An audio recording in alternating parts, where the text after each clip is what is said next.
La France, c'est le seul pays européen qui a aboli l'esclavage une première fois, puis rétabli l'esclavage, puis perdu une guerre contre les esclaves et donc aboli une deuxième fois l'esclavage. Vous avez suivi?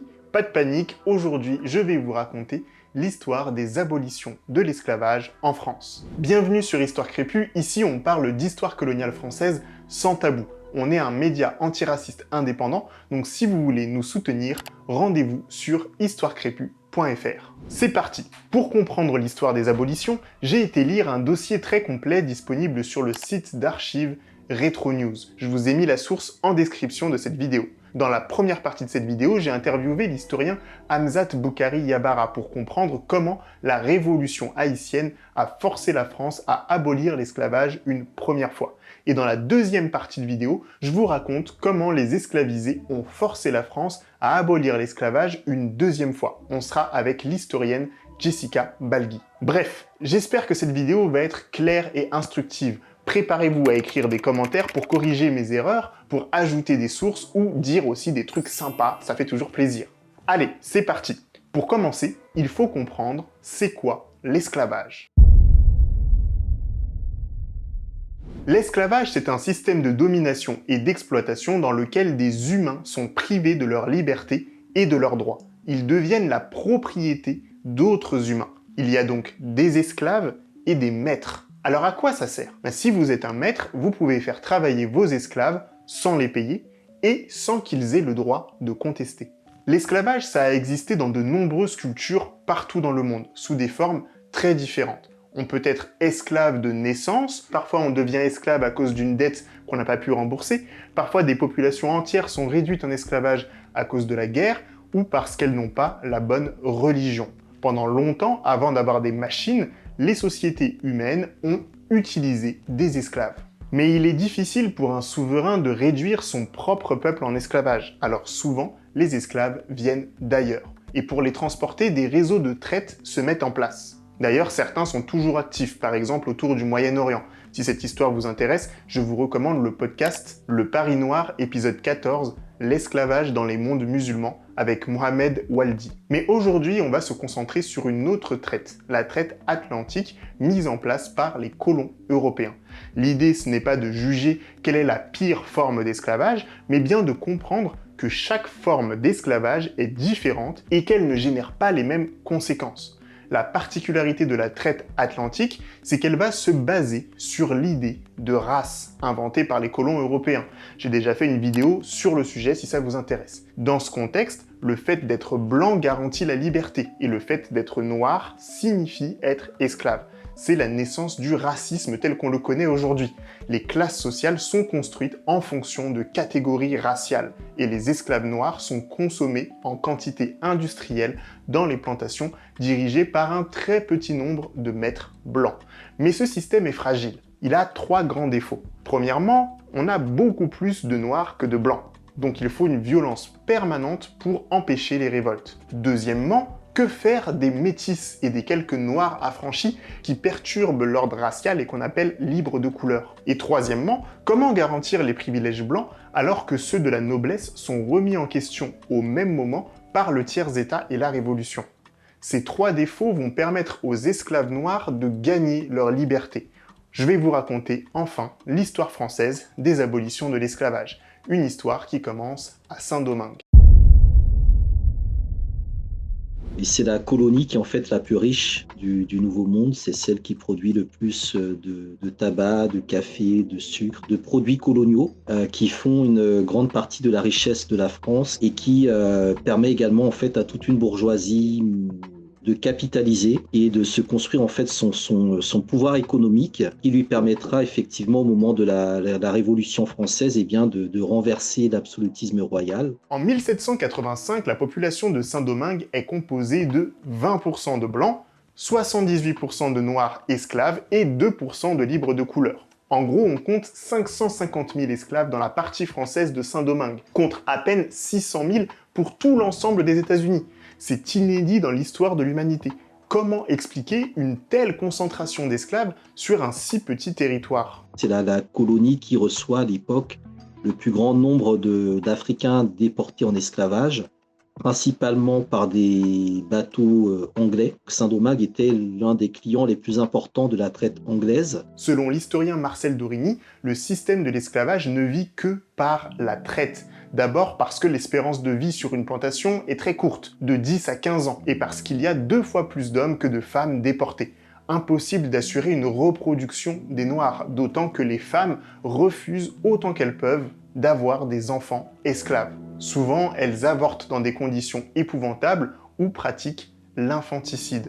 Pour rester rentables, les colons français importent constamment de nouveaux esclaves grâce à la traite anglaise. Sauf qu'à l'époque, l'Angleterre et la France sont en concurrence et les Britanniques essayent d'affaiblir l'économie française. Comme les Britanniques sont ceux qui ont la flotte la plus importante, eh bien c'est eux qui vont vraiment lancer la dynamique d'abolition de la traite. Et quand vous abolissez la traite, en fait, vous coupez les colonies qui fonctionnent sur l'approvisionnement d'esclaves et en même temps, vous maintenez les systèmes comme celui des États-Unis, où il y a un petit nombre d'Africains qui ont été déportés aux États-Unis, mais les États-Unis font ce qu'on appelle la reproduction de l'esclavage sur le sol américain. Mais avant que l'Angleterre ne puisse abolir la traite, le contexte change. Le royaume de France est renversé par la Révolution. On proclame la République, la liberté, l'égalité. Que va devenir Saint-Domingue ?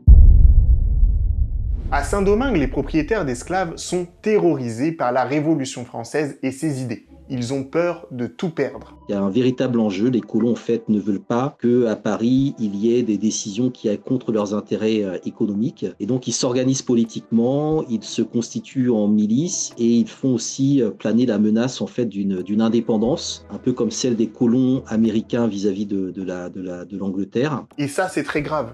Rappelez-vous qu'à l'époque, Saint-Domingue, c'est la colonie la plus rentable du monde. La jeune République ne veut pas risquer de voir tout cet argent lui échapper. Elle doit rassurer les propriétaires d'esclaves. Mais pas que. Sur place, les hommes libres de couleur en profitent aussi pour réclamer des droits. Ils doivent traiter la question des Noirs libres, qui eux, en fait, dans le contexte de Saint-Domingue, payent l'impôt et parfois sont propriétaires, mais n'ont pas le droit de vote. Pour comprendre ce qui va suivre, il faut expliquer qui sont les libres de couleur. J'ai posé la question à Jessica Balgui. D'abord, pour rappel, par libre de couleur, on entend les personnes affranchies ou descendants d'affranchis. Et dans la société coloniale esclavagiste, ce groupe de personnes hétérogènes occupe une place intermédiaire entre le groupe des esclavisés et celui des colons blancs. Alors, ils sont parfois nés libres ou ont été affranchis, et ils se répartissent encore une fois sur une échelle sociale très large. On trouve finalement dans ce groupe de grands propriétaires d'habitations sucrières, par exemple, possédant des dizaines d'esclaves, et des petits artisans exerçant en ville différents travaux à la journée. Donc dans cette diversité de profils et de parcours, tous partagent néanmoins plusieurs éléments. D'abord, ils subissent, comme les esclavisés, le préjugé de couleur dans une société qui est structurée autour de l'idée de race. Ils subissent plusieurs vagues de mesures discriminatoires, ils sont exclus de certains métiers, les mariages mixtes sont interdits, ils ne peuvent hériter d'un parent blanc, par exemple. Mais ça va changer, puisque la République a aboli les privilèges en métropole, les libres de couleur réclament aussi l'égalité avec les blancs des colonies. Le 15 mai 1791, à Paris, sous l'impulsion de la Société des Amis des Noirs, l'Assemblée nationale accorde timidement le droit de vote à certains libres de couleur. Mais au lieu de calmer les choses, cette demi-mesure inquiète les planteurs blancs de Saint-Domingue et ne satisfait pas non plus les libres de couleur. Il y a un déchirement au niveau de la classe dominante et des libres de couleur qui sont un peu la partie subordonnée de la classe dominante qui permet aux esclaves, il y a un groupe, on va dire, révolutionnaire de libres de couleur, de provoquer l'insurrection. Dans les semaines qui suivent le décret, les libres de couleur et les blancs commencent à s'affronter. Ils ne sont pas juste les noirs et les blancs, comme on le dit de manière classique, mais vraiment les propriétaires, qui sont à la fois donc des blancs et des libres de couleur, et la propriété, qui sont justement les esclaves. Et dans ce contexte-là, le groupe qui représente donc la grande majorité, donc la propriété, les esclaves, vont trouver des failles dans ce contexte-là de la Révolution française pour déjà revendiquer et ensuite prendre les armes. Le 14 août 1791, un prêtre vaudou noir nommé Boukman organise une grande cérémonie au bois Caïman. Il incite les Africains à refuser le statut d'esclave et à revendiquer la liberté et l'égalité des droits avec les maîtres blancs. Des prières sont faites, des sacrifices également sont faits, et des pactes également pour se battre pour la liberté, avec un plan qui prévoit en fait une insurrection dans les 8 jours qui suivent. À l'école, on m'a laissé croire que les esclaves de Saint-Domingue étaient de pauvres Africains décharnés et incapables de résister. Mais en réalité, ce qui est important de comprendre, c'est qu'on a un nombre très important d'esclavagisés qui sont nés en Afrique, qui sont arrivés dans les 4-5 dernières années du continent africain, parce qu'on est vraiment dans les années où la traite n'a jamais été aussi importante. Et donc, ce sont des hommes et des femmes qui ont vraiment une connaissance des guerres en Afrique. Notamment, on pense que pas mal de ceux qui venaient du Congo, qu'ils avaient déjà une habitude en fait de se battre. L'insurrection débute dans la nuit du 22 au 23 août 1791. Tout a été brûlé, détruit dans le contexte de l'insurrection. Tout ce que pouvait être brûlé et détruit l'a été. Les propriétaires ont quitté l'île. De toute façon, les propriétaires, dans certains cas, n'étaient pas sur place, c'était des contremaîtres. On a une destruction totale de l'appareil de production économique dans le contexte de la guerre d'indépendance. Donc là aussi, c'est important de comprendre que pour les esclaves, il s'agissait aussi de détruire tout ce qui était la cause de leur souffrance. L'ordre colonial s'effondre. Le 23 août, les représentants français de Saint-Domingue envoient une lettre à Paris. Nous nous empressons de vous faire part des cruels et désastreux événements qui nous arrivent depuis quelques jours. Les nègres esclaves se sont attroupés en nombre considérable. Depuis quelques jours, partout où ils passent, ils incendient tout et égorgent tous les blancs qu'ils rencontrent. Ils se saisissent de toutes les armes et s'en servent à cet effet. Les esclaves ont repris le contrôle de leur destin. D'ailleurs, est-ce que le mot esclave est vraiment approprié pour parler de ces personnes ? La question des termes utilisés pour parler des personnes mises en esclavage. Donc on va utiliser ce terme d'esclavisé qui fait pas forcément consensus auprès des historiens, mais qui permet néanmoins de mettre en avant ce qu'on appelle l'agency, l'agentivité chez les acteurs, c'est-à-dire cette capacité d'agir, cette capacité de se penser en sujet et d'agir sur leur vie, sur leur environnement. Ce terme ne s'oppose pas, mais en tout cas il vient ajouter une dimension à celui d'esclave qui là renvoie plutôt au statut légal de la personne. Donc les termes esclave et esclavisé peuvent être utilisés en fonction de ce à quoi on fait référence et à quoi on veut renvoyer dans une situation décrite. Est-ce qu'on parle de la personne qui agit ou est-ce qu'on parle du statut qui détermine certains de ses droits, certaines de ses possibilités et qui met en avant aussi un système de domination qu'il est important de garder à l'esprit. Les esclavisés progressent facilement. Ils sont 3 fois plus nombreux que les maîtres blancs.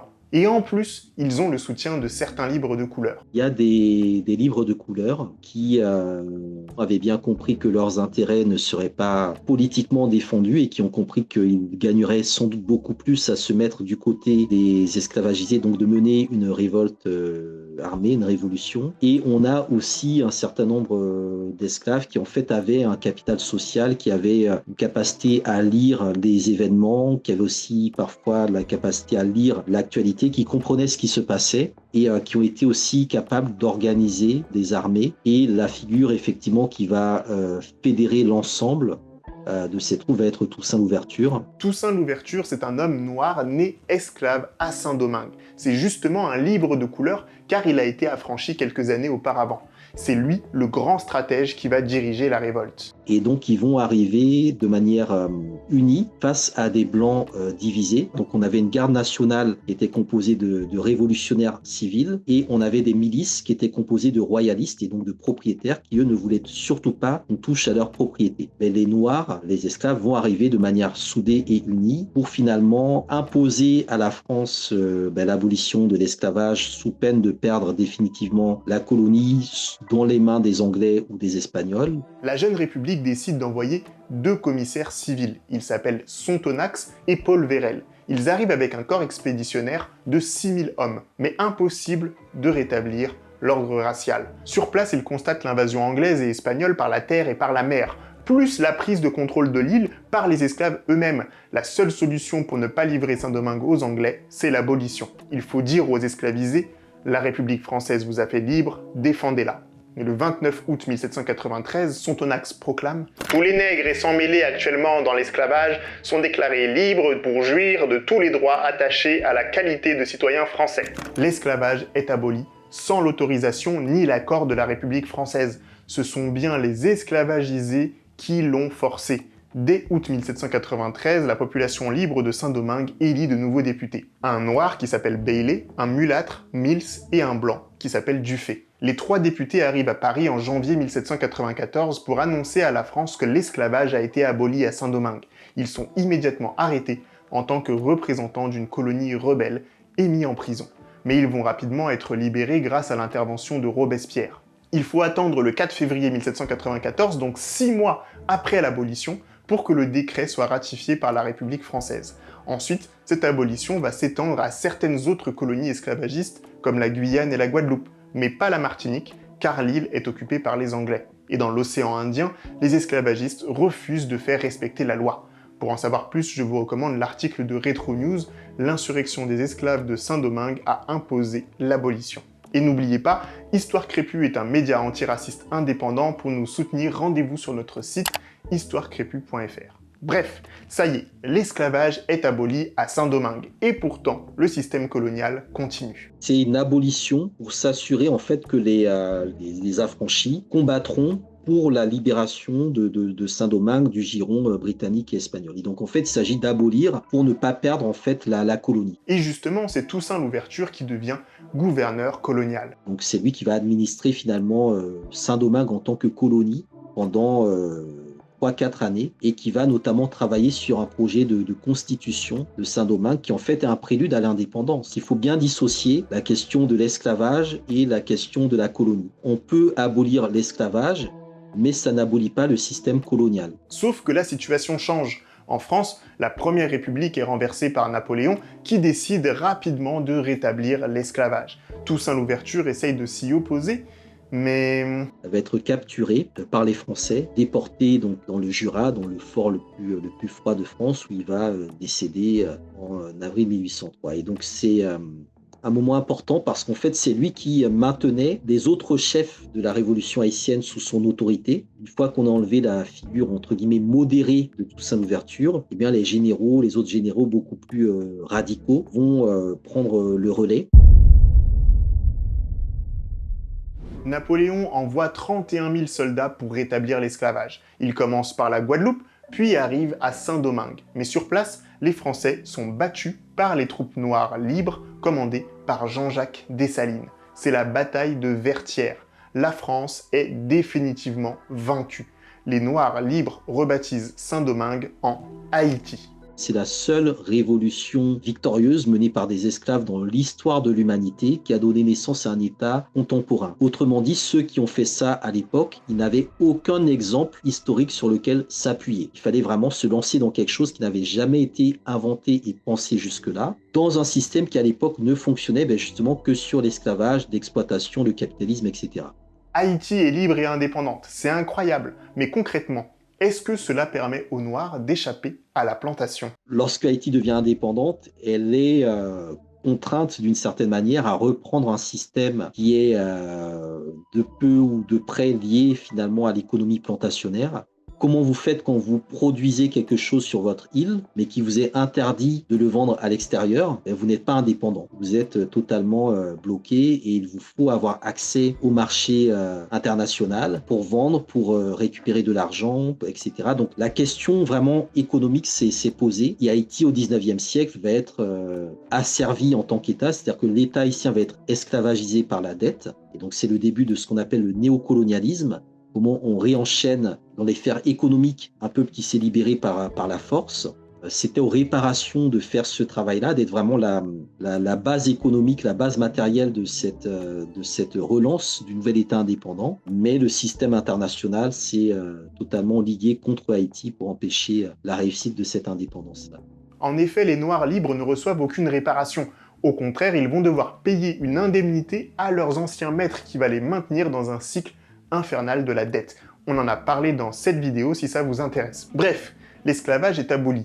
Et l'ordre racial aussi? va avoir des Blancs qui vont rester en Haïti, puisque la particularité de la révolution haïtienne, c'est qu'elle va désessentialiser la question noire, puisqu'on va faire de noir non pas une couleur de peau, mais une nationalité, une citoyenneté. Et donc, par exemple, effectivement, les soldats polonais très blancs qui avaient combattu pour Napoléon et qui avaient ensuite très vite compris qu'il fallait retourner leur canon contre justement la contre-révolution napoléonienne, vont rester en Haïti et seront considérés comme étant de nationalité, de citoyenneté noire. Donc c'est très important. Comme le dit Aimé Césaire, Haïti va être le lieu où la négritude se met debout. C'est vraiment le premier moment dans l'histoire où on constate que la suprématie blanche peut être vaincue lorsque les Blancs ne sont pas soudés. C'est quelque chose qui va vraiment traumatiser les Blancs. Plus jamais ça. La France est prête à tout pour éviter de perdre le reste de ses colonies. Tout, même abolir l'esclavage. On avance dans le temps jusqu'en 1848. Il est temps de vous raconter l'histoire de la deuxième abolition de l'esclavage. Nous sommes en 1848. Haïti est déjà indépendante, mais dans le reste des colonies françaises, l'esclavage a été rétabli. Pourtant, les esclavisés continuent de se rebeller et vont encore une fois forcer la France à abolir l'esclavage. Il faut comprendre que Napoléon est tombé et que la Seconde République vient de naître. En réaction, les esclavisés réclament l'égalité et la liberté. Je partirai peut-être de l'exemple de la Martinique et du soulèvement des esclavisés du 22 mai, qui montre comment ces derniers ont finalement arraché la liberté sans attendre que le décret d'abolition n'arrive dans la colonie. C'est une histoire qui est bien connue en Martinique, qui est celle de l'esclavisé romain qui refuse d'arrêter de battre le tambour et qui se fait donc arrêter le 21 mai dans la ville de Saint-Pierre. Cette arrestation fait naître un soulèvement qui se généralise dans l'ensemble de la colonie et face à cette montée de violence, le conseil municipal déclare en anticipation donc l'abolition immédiate de l'esclavage dès le 23 mai. Et c'est également par crainte des révoltes que l'abolition est aussi proclamée par exemple le 27 mai en Guadeloupe. Donc on voit là comment la pression exercée par les esclavisés a participé au processus abolitionniste au-delà des grandes figures emblématiques évoquées précédemment. Donc en Martinique et en Guadeloupe, les esclavisés ont forcé les autorités locales à abolir l'esclavage, avant même que la République ne signe le décret. Et pourtant, le roman national nous enseigne que c'est un homme blanc, Victor Schœlcher, qui a aboli l'esclavage. Alors c'est vrai ou pas ? De fait, il est celui qui fait inscrire l'abolition de l'esclavage dans les premières mesures prises par la Seconde République. En 1848, il est nommé sous-secrétaire d'État aux colonies au sein du gouvernement provisoire de la Seconde République. Et c'est lui donc qui préside la commission d'abolition de l'esclavage et qui rédige le décret d'abolition du 27 avril 1849. C'est vrai, Schœlcher est le représentant officiel de l'abolition. Mais il ne faut jamais oublier que les esclavisés ne l'ont pas attendu pour gagner leur liberté. Aujourd'hui, les descendants des victimes de l'esclavage accusent la France de faire disparaître la mémoire des luttes derrière la figure de Schœlcher. C'est une sorte de whitewashing, on appelle ça le schœlcherisme, mais quand on prend le temps de fouiller, on se rend compte que le décret de Schœlcher permet encore une fois d'abolir l'esclavage, oui, mais aussi d'indemniser les anciens propriétaires. Pourquoi ? En France, à partir des années 1830, lorsque les débats abolitionnistes s'intensifient, la question de l'indemnité est très rapidement évoquée. Les premiers à en défendre le principe, ce sont les propriétaires qui, en fait, font valoir leur droit à l'indemnité en s'appuyant sur des arguments juridiques. Ils évoquent l'idée d'expropriation, d'une expropriation illégale qui nécessiterait une indemnisation. Ils considèrent que la France a encouragé, organisé, légiféré ce système esclavagiste et la propriété servile et que donc la France doit en assumer les conséquences. À leur côté, pour défendre le principe, on trouve les abolitionnistes tels que le pragmatique, celui que j'appelle le pragmatique Victor Schœlcher, ou encore Cyril Bissette, qui est un abolitionniste libre de couleur de la Martinique, et dont les positions, pour l'un comme pour l'autre, vont varier au cours du temps. Au départ, Victor Schœlcher était hostile à cette idée, mais il finit par voir dans l'indemnisation un argument de poids. Pour Victor Schœlcher, par exemple, il y voit vraiment un moyen de parvenir à l'abolition.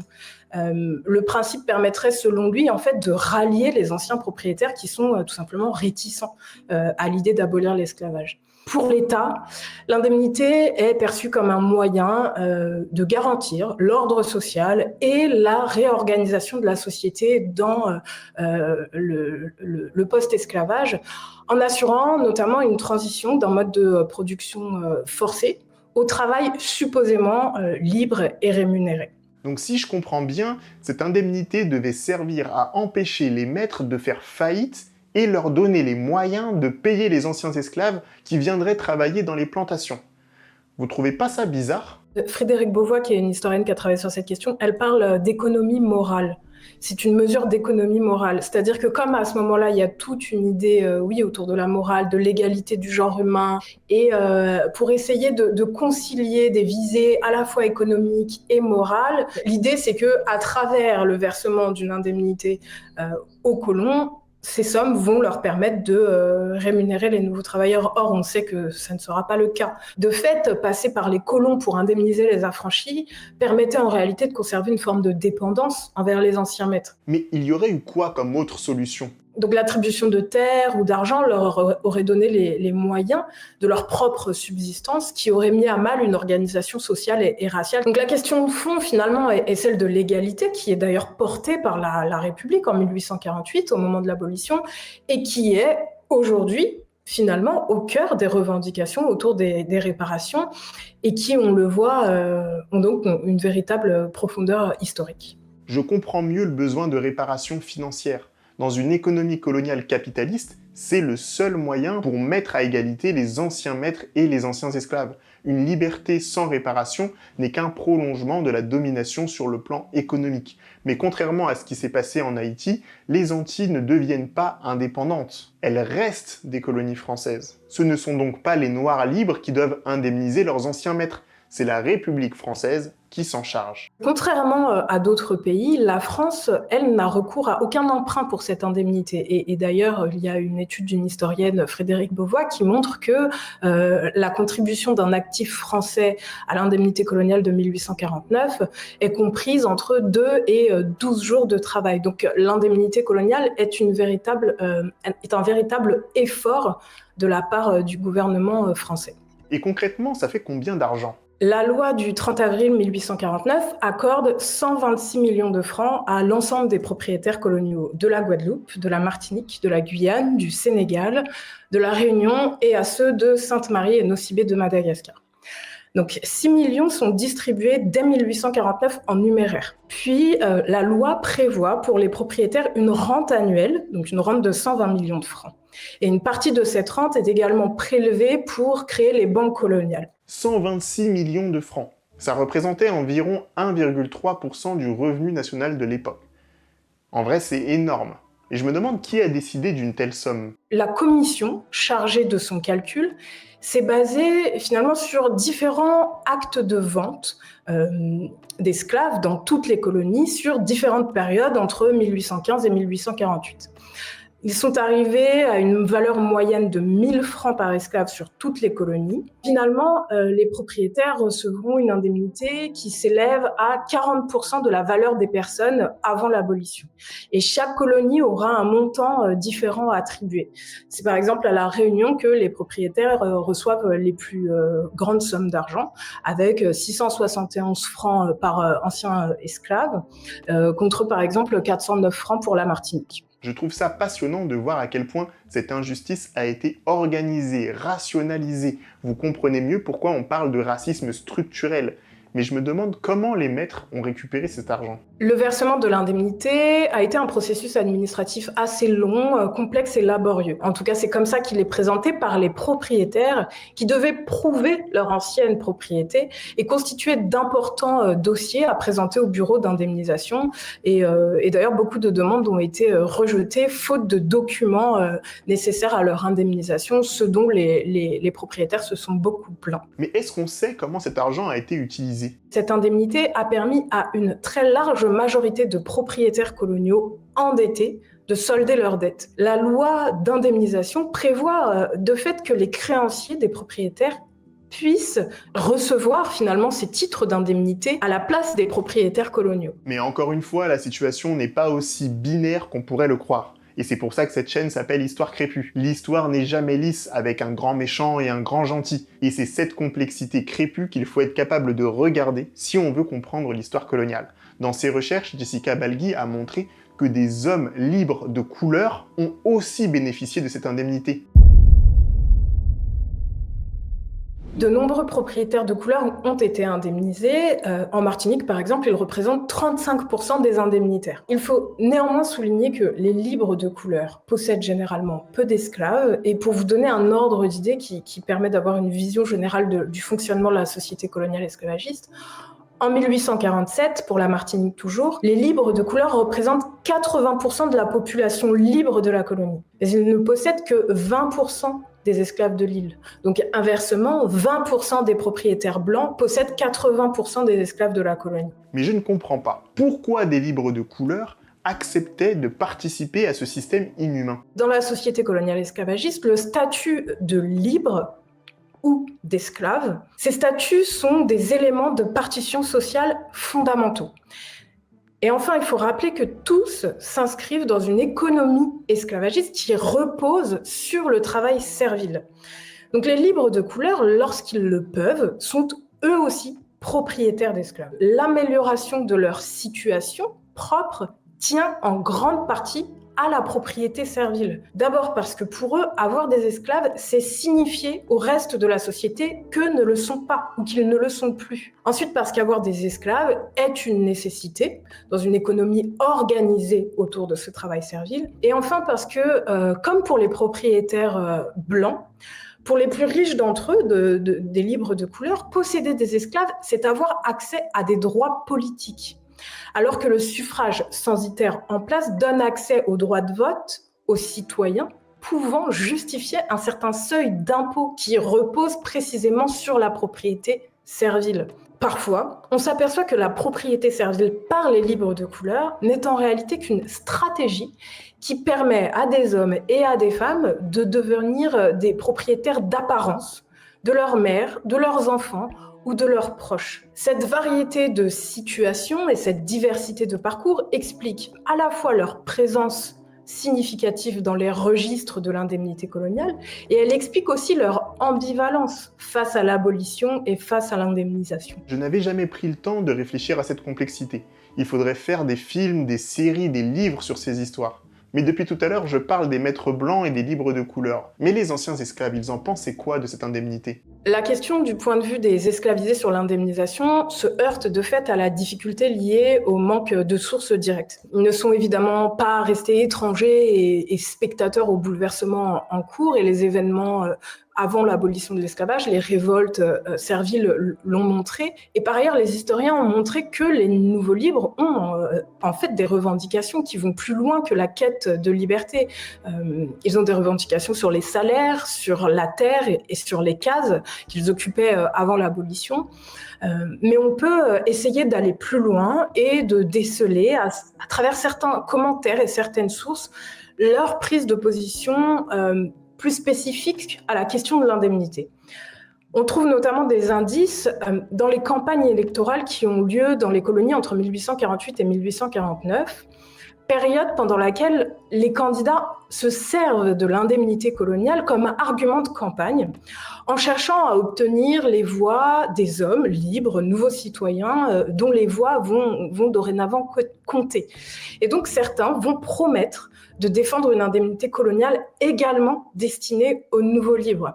Schœlcher et Bicêtre qui s'opposent vont dire l'un de l'autre ils vous ont promis une indemnité pour vous les nouveaux livres mais c'est un menteur, lui a dit que finalement il se positionnerait contre l'indemnité des colons. Donc en fait c'est toujours par discours interposé sur ce que l'autre aurait supposément dit, etc. On est dans le contexte d'une élection, donc ce sont des promesses électorales qui sont faites, mais je trouve que quand même c'est significatif parce que ça montre qu'à un moment ils ont eu l'espoir de récupérer des votes par cet argument. Ce qui signifie que les esclavisés, les nouveaux libres précisément, y étaient sensibles. Donc c'est un indice. Il reste encore beaucoup à étudier pour comprendre le point de vue des nouveaux libres. Mais une chose est sûre, l'esclavage est enfin définitivement aboli en France. Chaque fois, les Noirs esclavagisés ont gagné leur liberté par la révolte. Chaque fois, la République a signé après coup l'abolition. C'est important de le comprendre et de le rappeler, car cela nuance notre roman national qui place Schœlcher comme le père de l'abolition, et ça permet de reconnaître le rôle des esclavisés dans leur propre libération. Alors il y aurait encore beaucoup de choses à dire sur cette histoire, mais on le fera dans de prochaines vidéos. Si vous voulez continuer à fouiller, je vous renvoie vers le site Retro News qui met à disposition des documents d'époque pour être au plus près des sources. J'ai mis les liens en description. Et dites-moi dans les commentaires si vous avez appris des choses, si vous aimeriez qu'on développe d'autres points précis. N'oubliez pas, Histoire Crépue est un média antiraciste indépendant. Si vous aimez nos contenus, sachez qu'on a besoin de votre soutien pour atteindre notre prochain palier et agrandir notre équipe de vidéastes qui pourront aborder des sujets de plus en plus divers en gardant un ton pédagogique et précis.